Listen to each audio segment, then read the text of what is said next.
మనకు భగవానుడు శ్రీకృష్ణ పరమాత్మ చెప్పినది భగవద్గీత ప్రకారం, బోధించిన భగవద్గీత ప్రకారం 3 మార్గాలు. మనము భగవంతుని తెలుసుకోవటానికి, మన అంతరాత్మ భగవంతునితో సంయోగం చెందటానికి 3 మార్గాలను భగవానుడు సూచించాడు. అది కర్మ, జ్ఞాన, భక్తి యోగాలని మనకు తెలిసింది. సంకల్పం, జ్ఞానం, ప్రేమ, ఇవి 3 కూడా మన స్వభావంలోని దివ్య శక్తులు. Will, knowledge and love. భగవంతుని తెలుసుకోవాలని, ఆయనతో సంయోగం చెందాలని ఆకాంక్షించే మన అంతరాత్మలను ఆయన వైపుగా నడిపించే 3 మార్గాలు. భగవద్గీతలో వీటినే కర్మ, జ్ఞాన, భక్తి యోగాలని భగవానుడు అన్నాడు. సంకల్పము కర్మలతో అనుబంధించుకొని ఉంటుంది, జ్ఞానము జ్ఞానంతో అనుబంధించుకొని ఉంటుంది, ప్రేమ భక్తితో అనుబంధించుకొని ఉంటుంది. ఈ 3 కలిసిన పూర్ణత్వం, అంటే కర్మ, జ్ఞాన, భక్తి యోగాలు 3 కలిసిన పూర్ణత్వము, ఈ మూడింటిలో భగవంతునితో సంయోగం చెందడమే పూర్ణయోగానికి పునాది. మదర్ అంటారు, the yoga of knowledge is the path that leads the divine through the exclusive pursuit of the pure and absolute truth. The yoga of devotion is the path that leads to union with the divine through perfect, total and eternal love. In the integral yoga of Sri Aurobindo, the two combine with the yoga of the works and the yoga of the self-perfection to make a homogeneous whole, culminating in the yoga of supramental realization. జ్ఞానయోగము కేవలము విశుద్ధ సమగ్ర సత్యాన్ని అన్వేషించడం ద్వారా భగవంతుని వైపు తీసుకెళ్లే మార్గం. అంటే జ్ఞానయోగంలో కేవలం సత్యాన్ని అన్వేషించడం మాత్రమే ఉంటుంది. ఇక్కడ సత్యాన్ని అన్వేషించడమే ముఖ్య లక్ష్యం. భక్తి యోగము భగవంతుని పూర్తిగా ప్రేమించడంతో పరిపూర్ణ శాశ్వత ప్రేమ గుండా భగవంతునితో సంయోగానికి దారితీసే మార్గం. అయితే శ్రీ అరవిందుల పూర్ణయోగంలో ఇవి 2, జ్ఞానయోగము, భక్తి యోగము, ఈ 2 కర్మల యోగంతో, ఆత్మ పరిపూర్ణత యోగంతో, సెల్ఫ్ పర్ఫెక్షన్ యోగంతో అతిమానస సాక్షాత్కారంలో శిఖరాగ్రమైన ఒక సమరూప మొత్తాన్ని తయారు చేస్తాయి అంటారు. కర్మయోగము జ్ఞానయోగంలోకి, జ్ఞానయోగము భక్తి యోగంలోకి ఏ రకంగా పర్యవసిస్తాయి అన్నది మనం చూద్దాం. మొదటిది కర్మయోగం.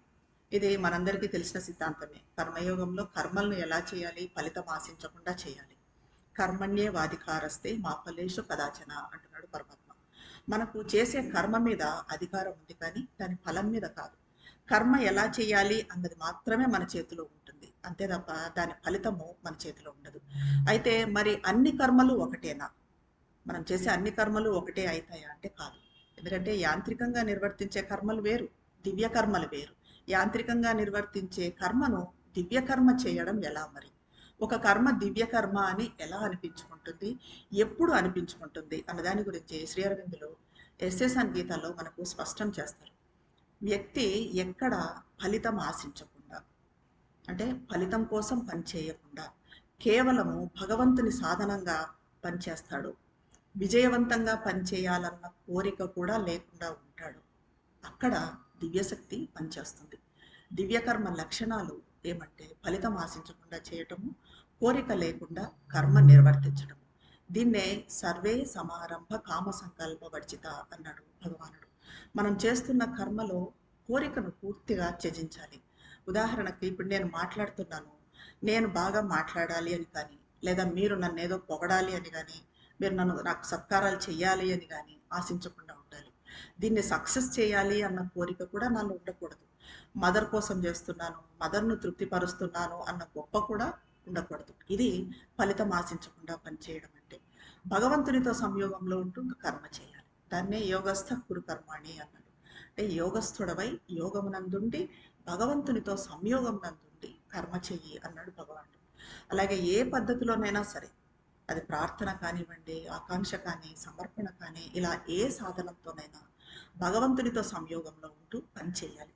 చేసే కర్మలు ఇంకా నైపుణ్యంతో చేయాలి, నైపుణ్యంతో చేయాలి, పరిపూర్ణంగా చేయాలి. యోగ కర్మసు కౌశలం, ఇవన్నీ కూడా దివ్యకర్మ లక్షణాలు. ఇంకా చేసే కర్మలు అలాగే కర్తృత్వ భావన ఉండకూడదు, అంటే నేను చేస్తున్నాను అన్న భావన ఉండకూడదు. దీన్ని కర్తారం అకర్తారం విత్తి, కర్మ చేస్తూనే చేయని వాడవని తెలుసుకో అని అన్నారు. ఇలా చేస్తూ చేసే కర్మలన్నింటినీ భగవంతుని యందు సన్యసించాలి.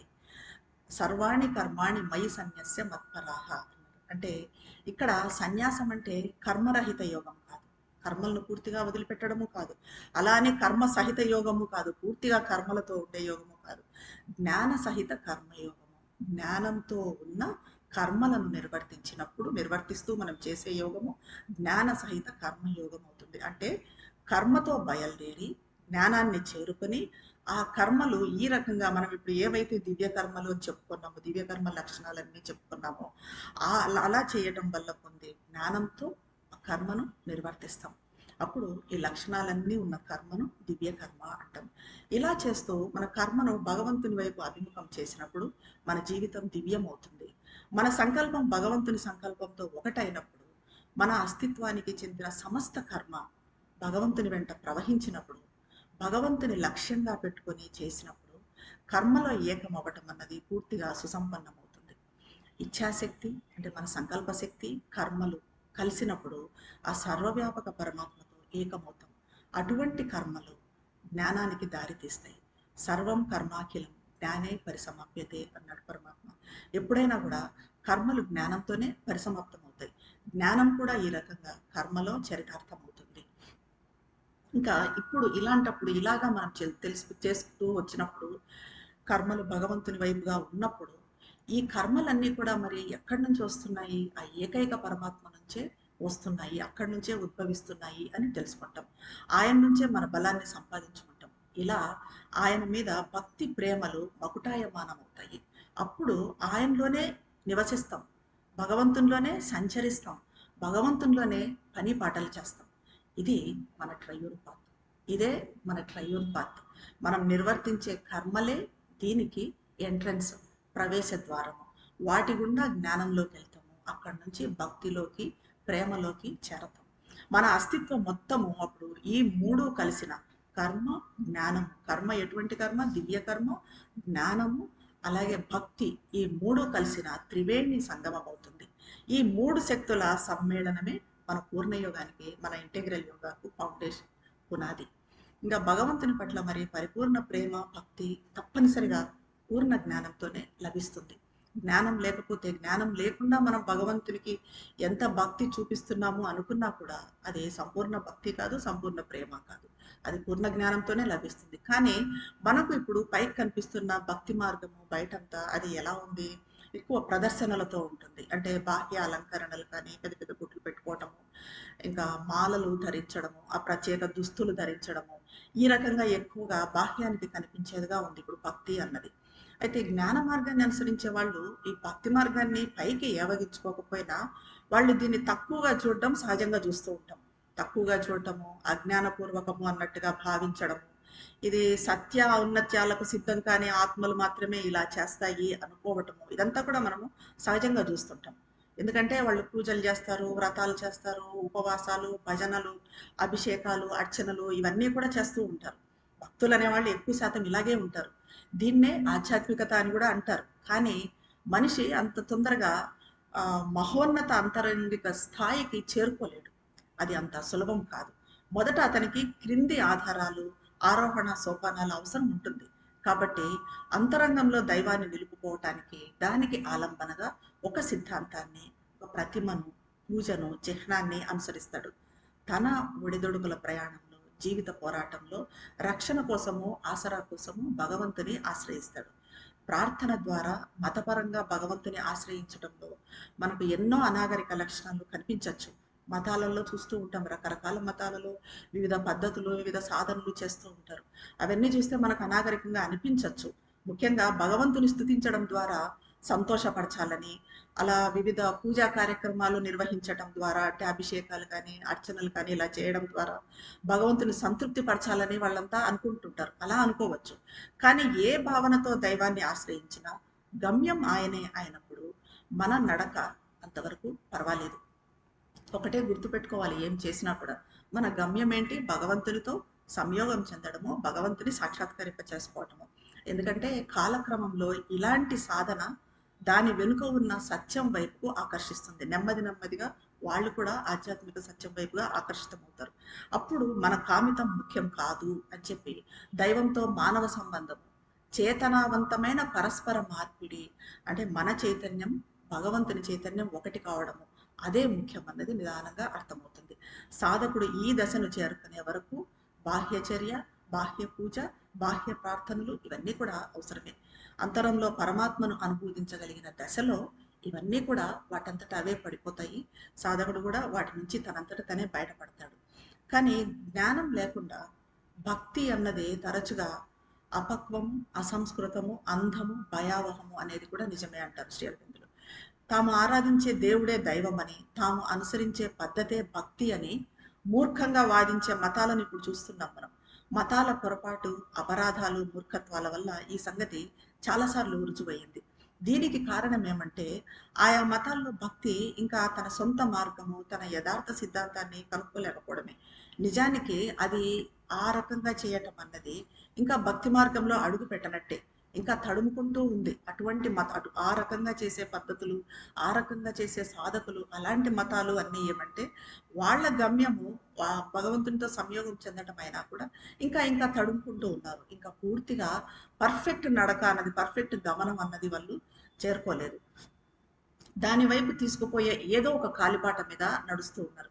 ఈ స్థితిలో వాళ్ళు జ్ఞానంగా భావించే జ్ఞానం కూడా భక్తిలాగే అది అసంపూర్ణమై ఉంటుంది. ఆ స్థితిలో వాళ్ళు జ్ఞానం అని అనుకుంటారు, కానీ అది కూడా ఎలా ఉంటుంది, అసంపూర్ణంగానే ఉంటుంది. అది గుడ్డి ఆధారాలతో, మత సంబంధ వైరాలను రగిలించే అసహనంతో ఉంటుంది. ఇప్పుడు చూస్తూనే ఉన్నాం మనం మత సంబంధ వైరాలన్నింటినీ. ఎప్పుడు మరి ఇది సఫలమవుతుంది అని అంటే భక్తుడు తనను ఉన్నత స్థితికి తీసుకెళ్లే శక్తిని గ్రహించాలి. ఏ శక్తి నన్ను ఉన్నత స్థితికి తీసుకెళ్లగలదు అన్నది గ్రహించాలి. అప్పుడు జ్ఞానంలాగే భక్తి కూడా అతన్ని శుద్ధి చేస్తుంది, విస్తరింపజేస్తుంది. ముఖ్యంగా అతనిలో ప్రేమను పెంచుకోవాలి. ప్రేమ పట్టును బిగించాలి. తనలో ప్రేమను, అన్నింటి మీద ప్రేమను, కేవలం భగవంతుని మీద ప్రేమ అని లిమిట్ అయిపోకుండా భగవంతుని మీద ప్రేమ ఎలా అందరి మీద ప్రేమగా కూడా విస్తరించాలి. అప్పుడు అటువంటి జ్ఞానము, అటువంటి భక్తి అతన్ని శుద్ధి చేస్తుంది. ఇలా ఈ అనుసరించే పద్ధతులు మనం ఇప్పుడు జ్ఞానయోగము, భక్తి యోగం అని రెండు అయినా కూడా మొత్తానికి ఈ రెండిటి లక్ష్యం ఒకటి, భగవంతునితో సంయోగం చెందడమే. ఇవి రెండు కూడా సమాన శక్తులు. భక్తుని భావావేశాన్ని అల్ప దృష్టితో చూసే జ్ఞాని అహంకారము ఇతర అహంకారాలు లాంటిదే. అతని స్వభావానికి చెందిన పొరపాటుతోనే అది జరుగుతుంది. దాన్ని సరిచేసుకోవాల్సి ఉంటుంది. అయితే ఈ మూడు మార్గాల్లో మరి కర్మ, జ్ఞాన, భక్తి, యోగ మార్గాలని చెప్తున్నాం. ఈ మూడు మార్గాల్లో భక్తి మార్గం తరచుగా తక్కువ కోవకు చెందినదిగా కనిపించడానికి ఇంకా వేరే కారణాలు కూడా ఉన్నాయి. అదేమంటే మొదట ఇది పూజతో మొదలవుతుంది. భక్తి అంటే ఏమంటారు, ముందుగా పూజలు చేయటము, వ్రతాలు చేయటము, ఇందాక మనం చెప్పుకున్నట్టుగా రకరకాల అభిషేకాలు, అర్చనలు ఇవన్నీ అంటారు. అయితే ఈ పూజ చేసినప్పుడు, ఇవన్నీ చేసినప్పుడు కూడా భక్తుడు ఏం ఎక్స్పెక్ట్ చేస్తాడు అంటే ఆధ్యాత్మిక అనుభవం కావాలి అనుకుంటాడు. అంటే ఏదో మిరకిల్స్ జరగాలను, భగవంతుడు కనిపించాలనో, కోరికలు తీర్చాలనో అనుకుంటాడు. ఈ లక్ష్యంతోనే భక్తిని పెంచుకుంటాడు. ఇంకొక విషయం ఏమంటే ఇక్కడ తను వేరు, భగవంతుడు వేరు అన్న భావనతో ఉంటాడు. ఉదాహరణకి నేను పరమశివుడిని ఆరాధిస్తున్నాను అనుకోండి, నాకు పరమశివుడే దేవుడు. పరమశివుడు ఎలా ఉంటాడు, ఆయన గొప్పగా ఉంటాడు, నా ఆరాధ్య దైవంగా ఉంటాడు, కోరికలు తీర్చేవాడుగా ఉంటాడు, ఎక్కడో పైన ఊర్ధ్వంలో ఉంటాడు. నేను ఎక్కడ ఉంటానో కింద ఒక భక్తుడిలాగా, నేను ఆయనకు సేవకుడిగా, ఆయన్ను పూజించేవాడిగా కింద మిగిలిపోతాను. ఇలాంటి అనుభవం, భగవంతుడు వేరు, భక్తుడు వేరు, నేను వేరు, దేవుడు వేరు, భగవంతుడు వేరు అనుకునే ఈ అనుభవం అన్నది ద్వైతమైన ఆధ్యాత్మిక అనుభవం. ఎప్పుడు సర్వశ్రేష్టమైన ఆధ్యాత్మిక అనుభవం ఏకతా అనుభవమే. ఎప్పటికీ అంటే భగవంతుడు, భక్తుడు ఒకటి అన్న అనుభవమే అది సర్వశ్రేష్టమైన అనుభవం. ఇంకా భగవంతుడు ఏకం కావటమే. అలాగే భక్తి యోగంలో భక్తుడు కొలిచే భగవంతుడు ఒక రూపంలో ఉంటాడు. ఇంకోటి కూడా ఉంది, ఒకే ఒక రూపంలో మనము ఇప్పుడు పరమశివుడిని నేను కొలుస్తున్నాను అంటే శివుడే నాకు భగవంతుడు, అంటే ఆయనే సర్వస్వం. ఇక్కడ ఏమైతుంది, ఇది వైయక్తిక భగవంతుని అన్వేషిస్తుంది. అంటే నేను వైయక్తిక భగవంతుని అన్వేషిస్తున్నాను. భగవంతుని అక్కడ శివుడి రూపం నాకు కనిపిస్తుంది. ఎలాగ మెడలో పాము వేసుకొని, ఆ పైన గంగ, ఆ తర్వాత చంద్రవంక, అర్ధనారీశ్వరుడు ఇవన్నీ ఉన్నవాడే భగవంతుడు. ఈయనే ఈశ్వరుడు, ఈయనే సర్వస్వం అని అనుకుంటారు. కానీ ఆయన ఏకైకుడుగా భావించబడినప్పటికీ ఇక్కడ సర్వోన్నత శాశ్వత సత్యం అది ఏంటి అంటే నిర్వ్యక్తిక ఈశ్వరుడు. వ్యక్తి అనేది లేని, వ్యక్తిత్వం అనేది లేని ఈశ్వరుడు, నిర్వ్యక్తిక ఈశ్వరుడు. పూజ భక్తి మార్గంలో ఇలా మొదటి అడుగు మాత్రమే. అయితే ఈ బాహ్య పూజ ఆంతరిక ఆరాధనగా నెమ్మదిగా పరివర్తన చెందాలి. ఇప్పుడు మన యోగంలో కూడా మనము బాహ్య పూజలు చేస్తూ ఉంటాము. మదర్కి పూలు సమర్పించుకోవటము, ఆ తర్వాత మదర్ని తలుచుకోవటము, నామజపం చేయటం, ఇలాంటివన్నీ చేస్తూ ఉంటాం. కానీ ఇది నెమ్మది నెమ్మదిగా ఎలా డెవలప్ కావాలి అంటే ఒక ఆంతరిక ఆరాధనగా అది డెవలప్ కావాలి. అప్పుడు మాత్రమే నిజమైన భక్తి ప్రారంభమవుతుంది. ఆ భక్తి గాఢమవుతున్న కొద్దీ దివ్య ప్రేమ రూపం దాలుస్తుంది. ఈ ప్రేమ ఫలితంగా భగవంతుడితో సంయోగంలో ఉన్నప్పుడల్లా మనలో ఆనంద పారవశ్యతలు ఉత్పన్నమవుతాయి. ఇప్పుడు మనిషి చైతన్యము ఎంతగా కలుషితమైపోయిందంటే మదర్ అంటారు, మనిషి భగవంతునికి సమర్పించుకోవటంతో పొందే ఆనందం కన్నా అంటే మనకు మదర్కు సమర్పించుకుంటే ఎంత ఆనందం ఉంటుంది, ఆ ఆనందం అనేది ఎంత ప్రకాశమానంగా ఉంటుంది. కానీ మనిషి ఏమనుకుంటాడంటే దానికన్నా కూడా అహంకారం ఇచ్చే దుఃఖాలను, అజ్ఞానాన్ని ఎక్కువ కోరుకుంటాడు. తన దుఃఖాలకు తన అహంకారం అని కూడా తెలుసుకోడు. అలా ఆ దుఃఖాలను పోగొట్టుకునే ప్రయోగం కూడా చేయడు. పోగొట్టుకుందాము, ఏదైనా ప్రయత్నం చేస్తాము అని కూడా అనుకోడు. వాటి నుండి తప్పించుకోవాలని చూడటానికి బదులు వాటికి స్వాధీనమవుతాడు. ఎంత సంపూర్ణ అంధత్వంతో గుడ్డిగా ఉంటాడంటే మదర్ అంటారు, తనను తాను సమర్పించుకోకుండా ఉండటానికి భగవంతుని తన అహంకారానికి బానిసం చేస్తాడంటే ఇదంతా దీనికంతా నా కష్టాలకు, నా దుఃఖాలకు, వీటన్నింటికి కారణం ఎవరు? భగవంతుడే అన్నట్టుగా, తను కాదు, తన అహంకారం కాదు, కేవలం భగవంతుడే అన్నట్టుగా చేస్తాడు. సో ఇలా భగవంతుని మీద మన భక్తి కానీ ప్రేమ కానీ ఎలా మొదలవ్వాలి అంటే ప్రస్తుతం మనం ఉన్న స్థితి నుంచి మొదలు పెట్టాలి. మనం ఉన్న స్థితి అంటే మరి ఎలా ఉంది? మనం ఉన్న స్థితి ఇంపర్ఫెక్షన్స్, ఇంప్యూరిటీస్, అపరిపూర్ణతలతో, అపరిశుద్ధతలతో ఉంది. అక్కడి నుంచి మనది మొదలు పెట్టాలి. అక్కడి నుంచి నెమ్మదిగా ఒక మెట్టు ఎక్కుకుంటూ పైకి చేరాలి.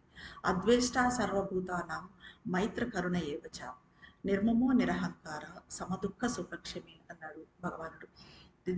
దేనిపైన ద్వేషం లేకుండా, ఎటువంటి ద్వేషము లేకుండా, సర్వభూతాల పట్ల స్నేహము, కరుణ కలిగి ఉండి అహంకారం కానీ మమకారం కానీ లేనివాడు నాకు ప్రియుడు అన్నాడు భగవానుడు. సో ఈ లక్షణాలను మనం మనలో డెవలప్ చేసుకోవాలి. అక్కడి నుంచి మొదలుపెట్టి మనము భగవత్ ప్రేమ అన్న నిచ్చెనను మెట్టుగా పైకెక్కాలి. మొదట ప్రాపంచిక స్వభావం వల్ల దైవం వైపుకు తిరగడం నేర్చుకోవాలి. అంటే మొదటగా ఈ పూజలు చేయడం ఇవన్నీ ఉన్నా కూడా మనం ఫస్ట్ దైవం పక్కకు తిరగాలి. ఆ తిరగడం అన్నది నేర్చుకోవాలి.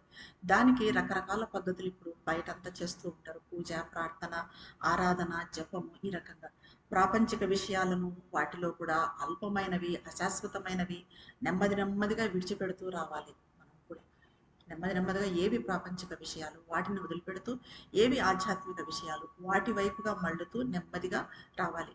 ఈ రకంగా మనము ఆధ్యాత్మిక ఎదుగుదలకు అనుకూలమైన వాటిని మాత్రమే దైవం నుంచి కోరడము నేర్చుకోవాలి.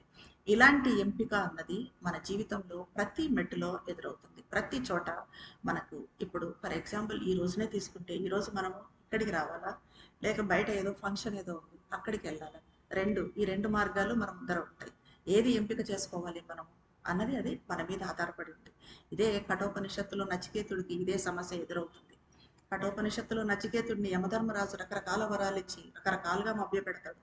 నీకు మంచి మంచి కన్యలను ఇస్తాను, సంపదనిస్తాను, గుర్రాలను ఇస్తాను, రాజభోగాలను ఇస్తాను, నువ్వు నన్ను వదిలిపెట్టు, నా ఆత్మజ్ఞానాన్ని మాత్రం ఇవ్వను అని. కానీ నచికేతుడు ఏమంటాడు? నాకు ఇవన్నీ ఏమీ వద్దు, నాకు కావాల్సింది ఆత్మజ్ఞానమే అంటాడు. ఇక్కడ నచికేతునికి ముందు రెండు మార్గాలు ఉన్నాయి. ఒకటి ఏంటంటే శ్రేయో మార్గం అంటారు, ఇంకొకటి సుఖకరమైన మార్గం అంటారు. ఈ శ్రేయో మార్గం అన్నది ఎప్పుడు మనకు ఆత్మజ్ఞానాన్ని ఇచ్చేది. ఈ సుఖకరమైన మార్గము అన్నది మనకి ఇప్పుడు ప్రాపంచిక విషయాల్లో ప్రాపంచిక సుఖాలను ఇచ్చేది. సో ఇలాంటి ఎంపిక మనకు ప్రతి దశలో ప్రతి చోట ఎదురవుతూనే ఉంటుంది. అక్కడ మనము వివేచనతో మనం ఏది ఎంపిక చేసుకోవాలి అంటే, మనకు శ్రేయోకరమైన మార్గం కావాలా, మరి సుఖకరమైన మార్గం కావాలా, ఆత్మజ్ఞానం కావాలా, ప్రాపంచిక విషయాలు కావాలా, ఇలా మనము ఎంపిక చేసుకోవాల్సి ఉంటుంది. అయితే మనకు ఆధ్యాత్మిక లాభాన్ని ఇచ్చేది ఏది, ప్రాపంచికత ఏది అన్న దాంట్లో కరెక్ట్గా ఉండాలి. మన వివేచన కూడా కరెక్ట్గా ఉండాలి. ఇది తెలుసుకుంటూ వచ్చినప్పుడు, ఇవి చేసుకుంటూ వచ్చినప్పుడు ఒక స్థితిలో అసలు భగవంతుని ఏమీ అడగని దశకు చేరుకుంటాం. అసలు మనకి ఏమీ కోరుకోవాలని అనిపించదు. విషయ బుద్ధి అన్నది పూర్తిగా తొలగిపోయి మన సమస్త అస్తిత్వము పూర్తిగా భగవంతుని పైన లగ్నం చేస్తాం. మన అన్వేషణ ఏకైక లక్ష్యము దైవం ఒక్కడే. దైవాన్ని కనుక్కోవటం, ఆయనతో సంయోగం చెందటం, ఆయన్ను అభివ్యక్తం చేయటం, ఇదే మన గమ్యం, ఇదే మన లక్ష్యం. మరి మనమంతా సాధకులమని చెప్పుకుంటున్నాం, మదర్ని ప్రేమిస్తున్నాము, మదర్ పట్ల మనం ఆ మదర్ని ప్రేమిస్తున్నాము, మదర్ని ఆరాధిస్తున్నాము అని చెప్పుకుంటున్నాం. అయితే మదర్ పట్ల మనం చూపించే ప్రేమ కానీ, భక్తి కానీ అది అసలు ప్రేమనే కాదు. ఎందుకంటే అది ఎలా ఉండాలి అనేది కూడా చెప్తాను. అది ఒక ఆభాస లేదా ఛాయ మాత్రమే. అసలైన భక్తునికి, సిసలైన భక్తునికి ఉండాల్సిన లక్షణాలు ఏంటి అంటే, మన ఆలోచనలు, మన అనుభూతులు ఎప్పుడు కూడా మదర్ వైపే తిరిగి ఉండాలి. అలాగే మన వ్యాపకాలు కూడా ఎలా ఉండాలి అంటే పూర్తిగా మదర్ వ్యాపకాలుగా ఉండాలి. అంటే అనన్య భక్తి, వేరే ఏదీ లేకుండా ఉండే భక్తి మనలో డెవలప్ కావాలి. ఇది గొప్ప ఫలితాన్ని ఇస్తుంది. ఉదాహరణకి ఇప్పుడు చూడండి, సూర్యకిరణాలు ఎలా భూమి మీద పడతాయి. భూమి మీద పడ్డప్పుడు ఏమవుతుంది, మహా అయితే సూర్యకిరణాలు పడ్డప్పుడు వేడిగా ఉంటుంది. అదే ఆ సూర్యకిరణాల కింద మీరు ఒక లెన్స్ పెట్టండి. ఆ లెన్స్ కింద ఒక పేపర్ పెడితే అప్పుడు ఏమవుతుంది, ఆ పేపరు కాలిపోతుంది. అంటే ఆ కిరణాలన్నీ ఒక చోట కేంద్రీకృతమైనప్పుడు అది ఎంత పవర్ఫుల్గా అవుతుంది, అగ్నిలాగా అయి కాల్చేస్తుంది. అలాగా మనకు కూడా అనన్య భక్తి, వేరే ఏదీ లేని భక్తి, దీన్ని మనము డెవలప్ చేసుకున్నప్పుడు గొప్ప ఫలితం వస్తుంది మనకు. భగవంతుని పైన ఉండే మన ఏకాగ్రత కూడా ఇంత శక్తివంతంగా పనిచేస్తుంది. అది అయితే ఎలా మొదలవుతుంది అంటే, మన మనసును మనం ఆరాధించే దీని మీద కేంద్రీకరించాలి. వస్తువు మీద, అంటే మనం ఆరాధించే వస్తువు ఏంటి, మదర్. మదర్ మీద పూర్తిగా కేంద్రీకరించాలి. ఇంకా ఇలా చేస్తున్నప్పుడు కూడా మనకి ప్రపంచం మనల్ని ఆకర్షిస్తూ ఉంటుంది, బయటవన్నీ ఆకర్షిస్తూ ఉంటాయి. రకరకాల ఫ్రెండ్స్ కలవటం కానీ, లేక పార్టీలకు పిలవటం కానీ, ఇంకోటి డిస్టర్బెన్సెస్ కానీ, టీవీ డిస్టర్బెన్సెస్ కానీ, ఇలాంటివన్నీ జరుగుతూనే ఉంటాయి. కానీ ఇందాక మనం చెప్పుకున్నట్టుగా మన ఏకాగ్రత ఎక్కడ ఉండాలి, ఒకటే ఒక దాని మీద మన ఏకాగ్రత ఉండాలి. చింతనకు మామూలుగా తరచుగా ప్రతిమ కానీ, ఫోటో కానీ, మంత్ర సహాయం కానీ, నామజపం సహాయం కానీ తీసుకుంటాం. అయితే ఈ రకంగా మనం చింతన చేయటానికి కూడా శ్రీ అరవిందులు కూడా 3 సోపానాలు మనము అంగీకరించవచ్చు. మూడు సోపానాలు మనము ఫాలో కావచ్చు అని చెప్పి శ్రీ అరవిందులు చెప్తారు. అవి ఏమంటే, ఒకటి నిరంతరం భగవన్నామ శ్రవణం, అంటే మదర్ గురించినవి వినటం నిరంతరం. రెండవది భగవంతుని వ్యక్తిత్వాన్ని నిరంతరం మననం చేయటం. మదర్ వ్యక్తిత్వాన్ని, మదర్ గొప్పతనాన్ని, మదర్ చిన్నప్పటి నుంచి చేసిన ఈ సంఘటనలు, వీటన్నింటినీ కూడా జరిగిన సంఘటనలు వీటన్నింటినీ కూడా మననం చేయటం. ఇంకా మూడవది ఆయన తత్వం మీద ఏకాగ్రం చేయటం. మదర్ తత్వం మీద. మదర్ తత్వం ఏంటి, ప్రేమతత్వం. ప్రేమనే మదర్ తత్వం. దాని మీద ఏకాగ్రం చేయటం. ఇక్కడ మహాభారతంలో కుంతి చేసిన ప్రార్థన మనకు ఒక ఎగ్జాంపుల్గా చెప్పుకోవచ్చు. కుంతీదేవి అంటుంది, త్వయి మే అనన్య విషయ మతిర్ మధుపతే అసకృత్ రతిం ఉద్వహతాత్ అదా గంగే వౌకం ఉదస్వతి. ఓ ప్రభు, గంగా నది తన సమస్త జలాలను గుమ్మరించటానికి సముద్రం వైపు ఎప్పుడూ తరలిపోతున్నట్టు నా హృదయము, నా మనసులోని కదలికలన్నీ కూడా నీ వైపు నిరంతరము ప్రవాహంగా తరలుగాక. ఆ రకంగా మన అనుభూతులు అవన్నీ కూడా మదర్ వైపు తరలుగాక అని మనల్ని మనం ప్రార్థన చేసుకోవాలి. దైవం గురించి ఎప్పుడు ఇలా మననం చేయటము, ఆలోచించడము, సర్వే సర్వత్రా అన్ని చోట్ల దర్శించడము ముఖ్యం. సమస్తాన్ని ఆలింగనం చేసుకునే ప్రేమ ఆనందాల ఎడతెగని అలవాటు ఉండాలి అంటారు శ్రీ అరవిందులు.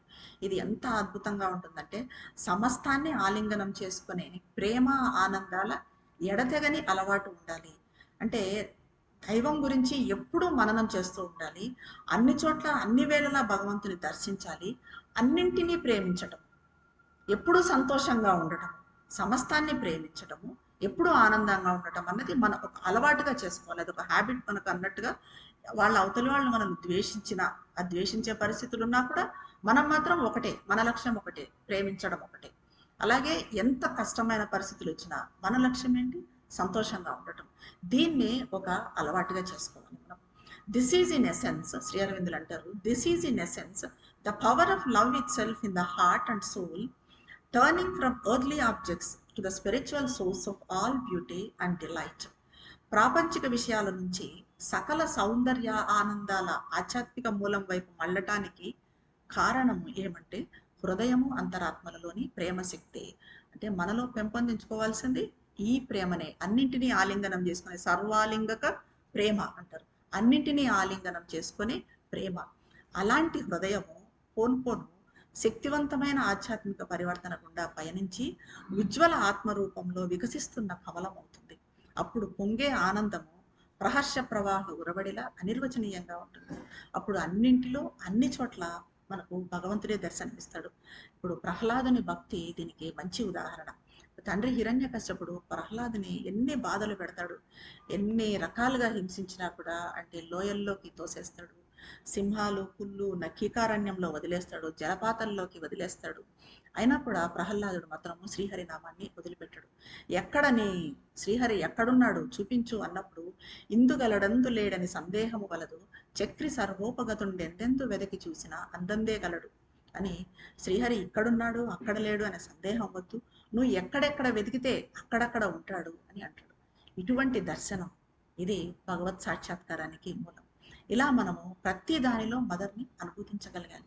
ఎప్పుడూ మరి మదర్ని తలుచుకుంటూ అదే ఆనందంలో ఉంటే మనం చేయాల్సిన పనుల మాట ఏంటి, మనం నిర్వర్తించాల్సిన బాధ్యతల సంగతి ఏంటి అన్న డౌట్ మనకు వస్తుంది. కానీ పూర్ణయోగ ఉద్దేశం అది కాదు. దైవ సేవకు అంకితమై ఉండే శక్తివంతమైన జీవితాన్ని జీవించాలి. మన జీవితం కూడా శక్తివంతంగా ఉండాలి. కానీ మనం ఏ బాధ్యతలు నిర్వర్తిస్తున్నా, ఏ పనులు చేస్తున్నా అంతర్ముఖంగా ఎప్పుడు అమ్మతో సంయోగంలో ఉండాలి. శ్రీ అరవిందులు ఈ విషయాన్ని స్పష్టంగా చెప్తారు. మనము మన మామూలు వ్యాపకాల నుంచి దూరంగా పూర్తిగా మనలోకి పోయినప్పుడు ఈ సంపర్కము అతి విశిష్టమైన సన్నిహితత్వానికి, ఆరాధనకు కట్టుబడిపోయేట్టు ఉండకూడదు. పూర్తిగా దానికే కట్టుబడిపోయేట్టు ఉండకూడదు. లేదా మానవ కార్యకలాపాలను నెట్టివేయడం ద్వారా కూడా దాన్ని కాంక్షించకూడదు. అంటే మామూలుగా ధ్యానం చేసినప్పుడు చాలా శాంతిగా ఉంటుంది. అంటే ఇలా బుక్స్ కానీ, సావిత్రి కానీ, మదర్ బుక్స్ కానీ చదువుతున్నప్పుడు ఆనందంగా ఉంటుంది. సరే, మనం అదే ఆరాధనలో అదే స్థితిలో ఉంటే మన ఇన్నర్ బీయింగ్ డెవలప్ అవుతుంది, కానీ అవుటర్ బీయింగ్ అంటే మన బాహ్య స్వభావం అన్నది పరివర్తన చెందదు. కాబట్టి దానికి ఇది మన పూర్ణయోగ లక్ష్యం కాదు. కాబట్టి అవి చేస్తున్నాము అనే నెపంతో మనము మన కార్యకలాపాలను, మన బాధ్యతలను పక్కకు నెట్టేయకూడదు. అవి చేస్తూ మన కార్యకలాపాలు, మన బాధ్యతలను ఆ శక్తితో నిర్వర్తించాలి. అంటే ఆ శక్తితోనే మనము జీవించాలి. ఇది మన పూర్ణయోగ లక్ష్యం. మనలో తప్పనిసరిగా ఉండాల్సింది ఏమంటే, ఇంకా ఆరాధనా లక్ష్యం పట్ల మనసులో తీవ్రమైన భక్తి భావన ఉండాలి. సర్వభావనలు చివరకు జీవిత వ్యాపకాలు కూడా మన ప్రతి ఆలోచన, ప్రతి సంవేదన, మన ప్రతి భావన మదర్ ఆలోచనతో నిండిపోవాలి. అలాంటప్పుడు అన్నింటిలో మదర్ని చూడగలుగుతాం. అన్నింటిలో మనకి దైవం ఉన్నాడు, మదర్ ఉంది అన్న స్పృహ కూడా పెరుగుతుంది. తదేక శరణత. ఏ కష్టం వచ్చినా, ఎంత దుర్భర పరిస్థితుల్లోనైనా కూడా మదర్లోనే ఆశ్రయం పొందుతాం. అప్పుడు సంతోషంగా, ఇష్టంగా మన జీవితంలోని అన్ని బాధ్యతలను మదర్కు అప్పగించి అన్ని రకాల తాపత్రయాల నుండి విముక్తి చెందుతాం. అప్పుడు మన బాధ్యత మనది కాదు, అమ్మది. కష్టం వచ్చినప్పుడు గజేంద్ర మోక్షంలో గజేంద్రునిలా అన్ని సంస్కారాలు, అహంకారాలు వదిలేసి శరణు జొచ్చడమే.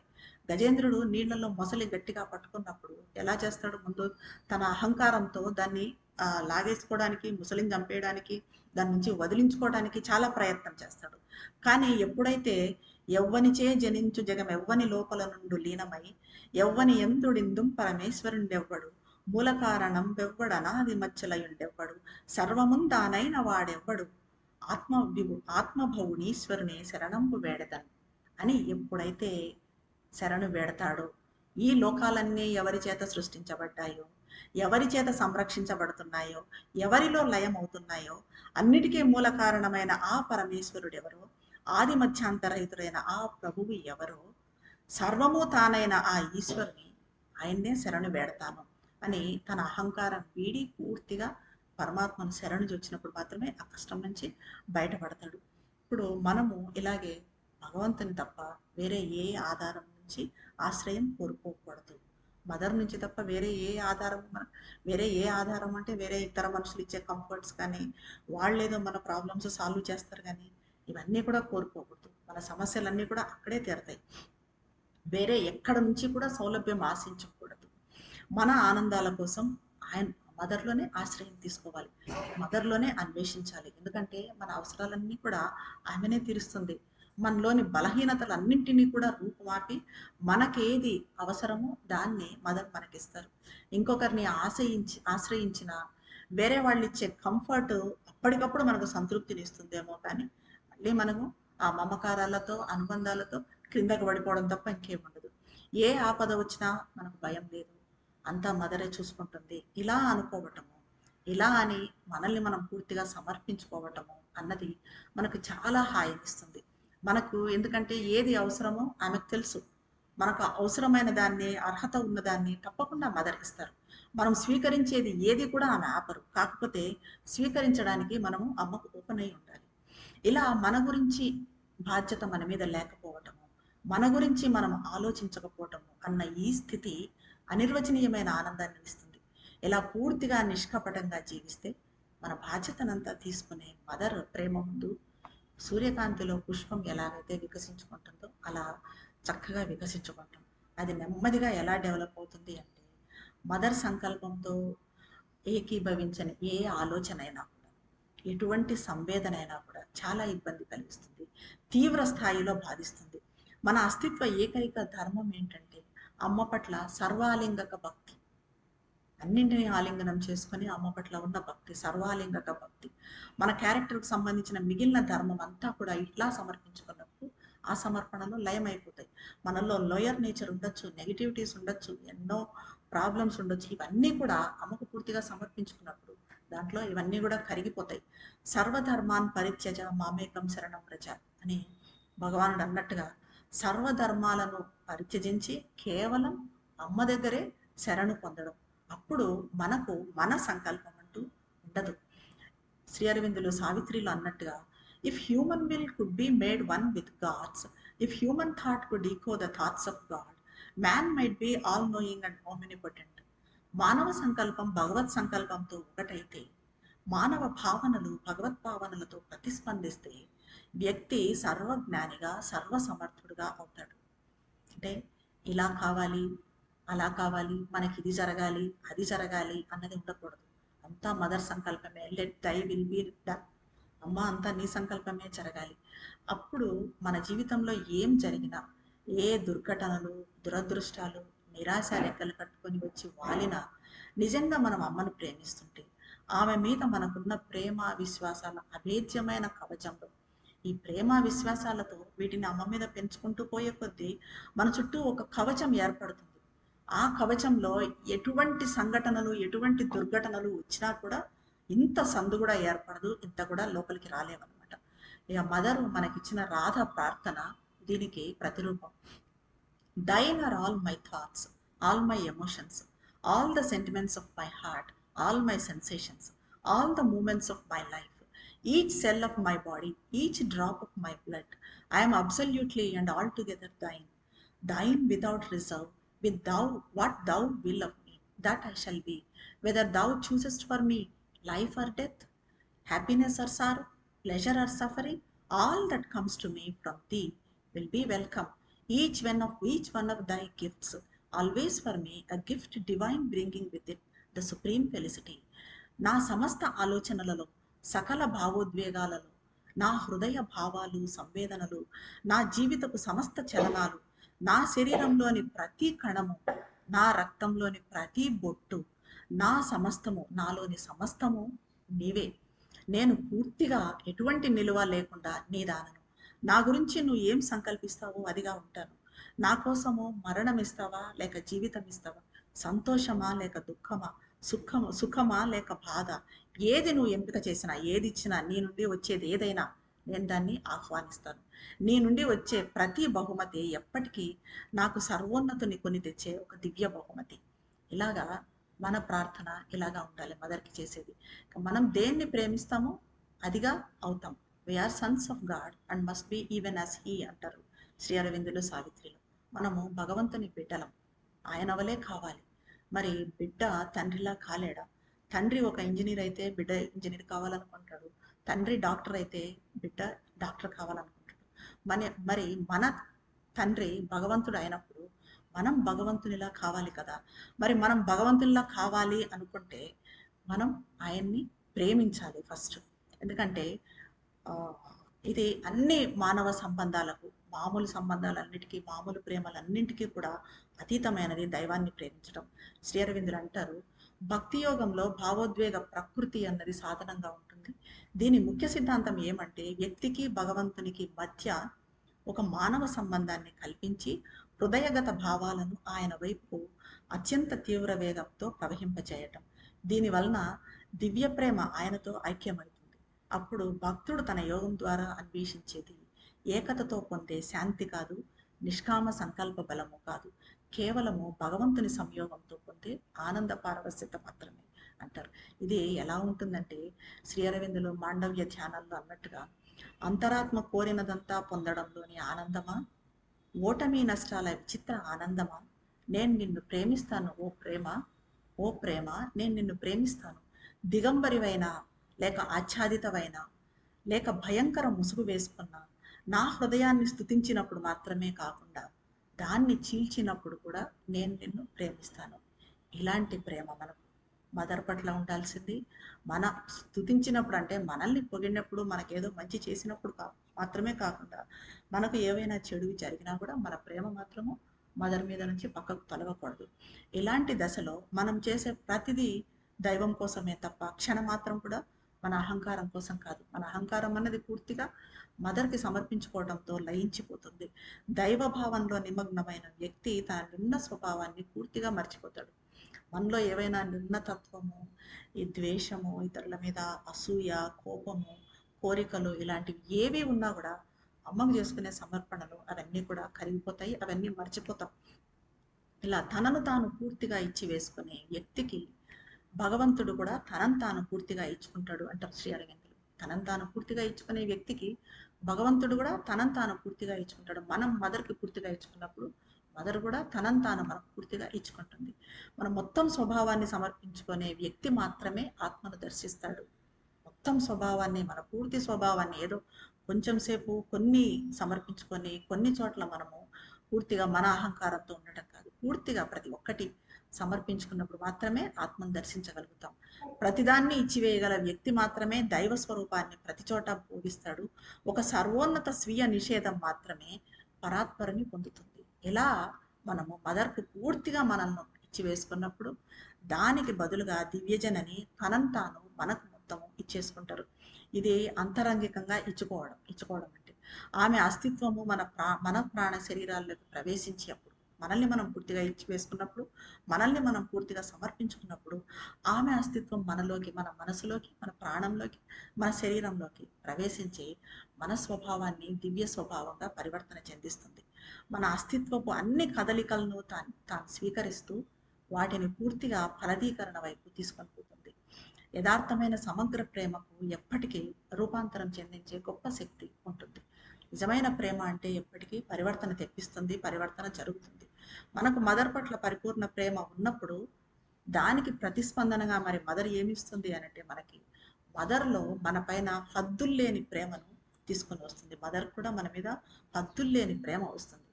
శ్రీ అరవిందులు అంటారు, ఈశ్వర ప్రేమికుడు దివ్యకర్మలు చేసిన వాడవుతాడు, భగవంతుని కార్యాలలో వ్యాపారాల్లో పరిపూర్ణమైన హర్షాన్ని అనుభవిస్తాడు. అతను కర్మ చేసినప్పుడు చేస్తున్న పనిలో శక్తిలో తాను ప్రేమిస్తున్న ఆరాధిస్తున్న భగవంతుని అస్తిత్వంతో ఏకతను అనుభూతి చెందుతాడు. ఏ సంకల్పం ప్రకారం పనిచేస్తున్నాడు, ఏ సంకల్పంతో అతని బలం ఆనందంగా తాదాత్మ్యం చెందుతుందో ఆ సంకల్పానికి చెందిన సుఖాన్ని అనుభవిస్తాడు. అదేవిధంగా ఇంకా పూర్ణత్వాన్ని అన్వేషిస్తాడు అంటారు. ఎందుకంటే పూర్ణత్వం అన్నది దైవ ప్రకృతి. మనం ఇలా చేసుకుంటూ పోయే కొద్దీ మనలో పూర్ణత్వం అన్నది పెరుగుతూ పోతుంది. పర్ఫెక్షన్ అన్నది దాని అంతటా అదే పెరుగుతూ పోతుంది. ఎంతగా పురోగమిస్తే అంతగా మనలో భగవంతుడు వ్యక్తమవుతూ ఉంటాడు. మనం పురోగమిస్తూ ఉన్న కొద్దీ మన నుంచి భగవంతుడే మాట్లాడతాడు, భగవంతుడే అన్ని చేస్తాడు. అలాగా మన నుంచి మదరే అన్ని చేస్తుంది. మనం పరిపూర్ణం అవుతూ ఉన్న కొద్దీ మనలో భక్తి ప్రేమలు మదర్ పట్ల వికసించుకుంటూ ఉండే కొద్దీ మన నుంచి అమ్మనే అన్ని చేస్తుంది. పుష్పం వికసించినట్లుగా పూర్ణత్వంలో మనం కూడా నెమ్మదిగా ఎలాగైతే ఒక రోజా పువ్వు సూర్యకిరణాలు పడంగానే నెమ్మదిగా వికసించుకుంటుంది, పూర్ణంగా కంప్లీట్ రోజా పువ్వు వికసించుకున్నప్పుడు ఎంత అందంగా ఉంటుంది, ఆ రకంగా మనం కూడా నెమ్మదిగా పూర్ణత్వంలో వికసించుకుంటాం. ఎందుకంటే మనలో భగవంతుడు ఉన్నాడు, ఆయన ప్రహర్షం ఉంది, ఆయన ఆనందం ఉంది. ఆ ఆనందం మనలో విస్తరించుకునే కొద్దీ మన అంతరాత్మ, మనసు, జీవితము సహజంగానే దివ్యత్వంలోకి పరిణమిస్తాయి. అదే సమయంలో అన్నింటిలో పరమాత్మను అనుభూతి చెందుతున్నాం కాబట్టి ప్రతి పరిమిత ప్రకటనలో ఆయన పరిపూర్ణతను, భగవంతుని పరిపూర్ణతను చూస్తాం. కాబట్టి మనలో ఉన్న ఇంపర్ఫెక్షన్స్ ఏవైనా ఉన్నా కూడా అవి మనల్ని బాధించవు. ఇంపర్ఫెక్షన్ లేకుండా ఏ మనిషి ఉంటాడు పర్ఫెక్ట్గా. అవి ఉన్నా కూడా అవి మనల్ని బాధించవు. మనల్ని మనం పర్ఫెక్ట్ చేసుకునే ప్రయత్నం చేస్తాము, అప్పుడు దాన్ని వదిలిపెట్టము. ఇలా సంపూర్ణ ప్రకృతి, సంపూర్ణ జీవితము మనకు లభించి అవి భగవంతుని ఆత్మ ప్రకాశాలుగా మారుతాయి. జీవితము, ప్రకృతి భగవంతునితో సంయోగానికి సంకేత స్థలాలు. మేధోవంతమైన సౌందర్యాత్మక శక్త్యాత్మక చర్యలు, సైన్స్, ఫిలాసఫీ, ఆర్ట్, లైఫ్ ఇవన్నీ కూడా ఒక దివ్య ఆమోదాన్ని, ఒక మహనీయ అర్థాన్ని పొందుతాయి. అప్పుడు మనం ఏది చేసినా, ఒక సైన్స్ కానివ్వండి, ఆర్ట్ కానివ్వండి, ఫిలాసఫీ కానివ్వండి, ఏ పని చేసినా, మామూలు పనులు ఏది లేకుండా మామూలు పనులు చేసినా కూడా దానికి ఒక మహనీయ అర్థం అన్నది వస్తుంది. ఇవన్నీ కూడా ఆనందాన్ని ఇస్తాయి మనం ఏది చేసినా. ఇవి కూడా మనం ఎందుకు చేస్తాము అంటే వీటి ద్వారా భగవంతుని దర్శించాలనుకుంటాం. ఏ కళ చూసినా, అంటే మనం పాటలు పాడతామా, లేకపోతే డ్యాన్స్ చేస్తామా, ఆర్ట్ వేస్తామా, ఏది చేసినా కూడా దాంట్లో భగవంతుని దర్శించాలని అనుకుంటాం. ఒక సైన్స్ చదువుతుంటామా, ఒక టెక్నాలజీ పరంగా ఏదైనా చేస్తూ ఉంటామా, దాంట్లో కూడా భగవంతుని దర్శిస్తాం. అన్నిట్లో కూడా భగవంతుని దర్శిస్తాం. ప్రతి దాంట్లో ఆనందాన్ని చూస్తాము. ప్రతి దాన్ని కూడా అప్పుడు దివ్య ఆనందం కోసమే, ఏ పని చేసినా కూడా మనం దివ్య ఆనందం కోసమే చేస్తాము. అది నిస్సందేహంగా వాటి బాహ్య రూపాలతో అనుబంధం ఉండదు. అది ఎలా అంటే అది ఏదో అందంగా ఉంది, మనం చేసేది అందంగా ఉందా, మనం ఆట అందంగా వేస్తున్నామా, ఇవంతా కాదు. కానీ దాంట్లో ఉన్న ఆ ఫీల్ అన్నది, ఆ డివైన్ ఫీల్ అన్నది వస్తుంది. ఆ ఫీల్తో మనము చేస్తాం. ఈ పరిపూర్ణ ఆనందము, శుద్ధమైన ఆనందము, ఇవన్నీ కూడా పొందగలుగుతాం అప్పుడు. ఇటువంటి ఆనందం, ఎలాంటి ఆనందాన్ని అప్పుడు పొందుతామంటే అది దేని మీద ఆధారపడదు. అది ఎలా అంటే the way of devotion in the integral synthetic yoga will take the form of a seeking after the divine through love and delight and seizing with joy and all the ways of his being అంటారు శ్రీ అరవిందులు. మన integral synthetic యోగాలో ఈ భక్తి మార్గము ప్రేమ ఆనందాల ద్వారా ఇలా భగవంతుని అన్వేషణ రూపాన్ని తీసుకొని ఆయన అస్తిత్వానికి చెందిన అన్ని మార్గాల్లోని ఆనందాన్ని స్వాధీనం చేసుకుంటుంది. ఆయన అస్తిత్వం ప్రతి దాంట్లో కూడా భగవంతుని అస్తిత్వాన్ని చూస్తాము కాబట్టి మనం ప్రతి దాన్ని ఆనందిస్తాం. భక్తి మార్గం ద్వారా మొత్తం భగవంతుడే మన స్వాధీనం అవుతాడు. సమస్త రూపాల పూర్ణ భోగం దీని పరాకాష్ట. అన్ని రూపాలను పూర్ణంగా పరిపూర్ణంగా భోగించడం అంటే పరిపూర్ణంగా ఆనందించడం అన్నది ఏదైనా కూడా అది ఒక బురద, మనం అసహించుకోవటం ఉండదు. ఇంకా ఏదైనా వికృతమైన రూపము మనకు అసహ్యం కలగదు. పూర్తిగా ఆనందిస్తాం. అది దీనికి, ఈ భక్తికి, భగవంతుని మీద భక్తికి, ప్రేమకు, విశ్వ ప్రేమకు పరాకాష్ట ఏమంటే అటువంటి ప్రేమ, అటువంటిది. ఇలా దైవాన్ని మాత్రమే మనం భావన చేసుకుంటూ ఉన్నప్పుడే ఇది జరుగుతుంది. ఈ అనిర్వచనీయ బ్రహ్మస్వరూపం కూడా అప్పుడు మనకు తెలిసి వస్తుంది. వైట్ రోజెస్లో మదరు హుటాకు ఇచ్చిన ప్రార్థన మనకు చక్కగా ఉపయోగపడుతుంది. ఒకసారి అది చూద్దాం. దైవాన్ని మాత్రమే భావన చెయ్యి, దైవం కోసం మాత్రమే జీవించు, దైవాన్ని మాత్రమే ఆకాంక్షించు, దైవం కోసమే కర్మ చెయ్యి, దైవాన్ని మాత్రమే సేవించు, దైవానికి మాత్రమే అంటిపెట్టుకొని ఉండు, దైవాన్ని మాత్రమే కోరుకో, దైవాన్ని మాత్రమే శోధించు, దైవాన్ని మాత్రమే ఆరాధించు. ఇది మదర్ హుటాకి ఇచ్చిన ప్రార్థన. కానీ ఇందులో మన ప్రార్థన ఏమంటే మదర్ను మాత్రమే భావన చెయ్యి, మదర్ కోసం మాత్రమే జీవించు, మదర్ను మాత్రమే ఆకాంక్షించు, మదర్ కోసమే కర్మ చెయ్యి, మదర్ను మాత్రమే సేవించు, మదర్కు మాత్రమే అంటిపెట్టుకొని ఉండు, మదర్ని మాత్రమే కోరుకో, మదర్ని మాత్రమే శోధించు, మదర్ని మాత్రమే ఆరాధించు. ఇలా మన ఆలోచనల్లో ఎప్పుడూ మదర్ ఉండాలి. మనం నిర్వర్తించాల్సిన బాధ్యతల కోసం మనం ఆలోచించడం అనేది ఉండొచ్చు. కానీ ఎంతకాలము ఇతర ఆలోచనల్లో గడుపుతున్నాము అన్నది ఎరుకలో పెట్టుకొని, అంటే మనము పనుల కోసము ఏవైనా ఆలోచించడము అది వేరే, అది మాత్రమే ఆలోచిస్తున్నాము. వేరే ఎన్నెన్నో ఆలోచనలు వస్తూ ఉంటాయి. పనుల కోసం, మన బాధ్యతల కోసమే కాకుండా రకరకాల ఆలోచనలు మనసులో మెదులుతూ ఉంటాయి. సో అక్కడ మనం ఏం చేయాలి, వెంటనే ఎరుకతో రావాలి. ఇది మన పని, మన బాధ్యత నిర్వర్తించాలి, దాని గురించి ఆలోచించాలి, అక్కడికి ఆలోచన అయిపోవాలి. వేరే ఆలోచనలు వచ్చినా కూడా వెంటనే ఎరుకలోకి వచ్చేసి మళ్ళీ మన ఆలోచన ఎటువైపు మళ్ళాలి, మదర్ వైపు మళ్ళాలి. దీనికి మనము ఎరుక ముఖ్యము. ఈ రకంగా మనము పూర్తిగా ఆమె ఆలోచనలతో నిండిపోయేటట్టుగా చూడాలి, ఆమెనే ఆకాంక్షించాలి, ఆమె కోసమే పనులు చేయాలి.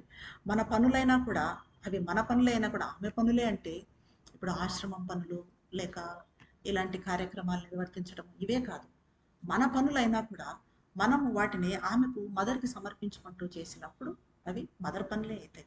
మనం పూర్తిగా మన అస్తిత్వాన్ని పూర్తిగా మదర్కి సమర్పించుకున్నప్పుడు, అప్పుడు మదరు మనలోకి దిగి వచ్చినప్పుడు, మదరు మనము ఒకటే అయినప్పుడు అప్పుడు మన బాధ్యత అంతా ఆమెది. మన పనులు చేసేది ఎవరు, ఆమెనే. అప్పుడు ఆమె పనులు అవుతాయి, మన పనులు కూడా మదర్ పనులు అవుతాయి, మన పిల్లలు మదర్ పిల్లలు అవుతారు. ఇంకా మనకేమి బాధ్యత, దేని మీద కూడా బాధ్యత ఉండదు. మనమంటూ లేనప్పుడు ఆమె పనులు ఆమె అంతా కూడా ఆమె మనము అయినప్పుడు అన్నీ కూడా ఆమెవే అవుతాయి. ఆమెనే అంటిపెట్టుకొని ఉండాలి, అలాగా ఆమెనే కోరుకోవాలి, ఆమెనే అన్వేషించాలి, ఆరాధించాలి. ఎందుకంటే మదర్ మనకు వాగ్దానం చేశారు, my little child, I'm always with you, bringing you peace and tranquillity, calm and force, but to feel my presence you know what you must do and especially what you must not. నీకు శాంతి నిశ్చలతలను తీసుకొని వస్తూ నేను ఎప్పటికీ నీతోనే ఉన్నాను. నా ఉనికిని నువ్వు అనుభూతి చెందాలంటే ఏం చెయ్యాలి అన్నది నువ్వు తెలుసుకోవాలి. ముఖ్యంగా ఏం చెయ్యకూడదో అన్నది తెలుసుకోవాలి. ఇప్పుడు మనం చెప్పుకున్నట్టుగా ఏం చెయ్యకూడదు, ఏం ఆలోచించకూడదు అన్నది కూడా మనం తెలుసుకోవాలి.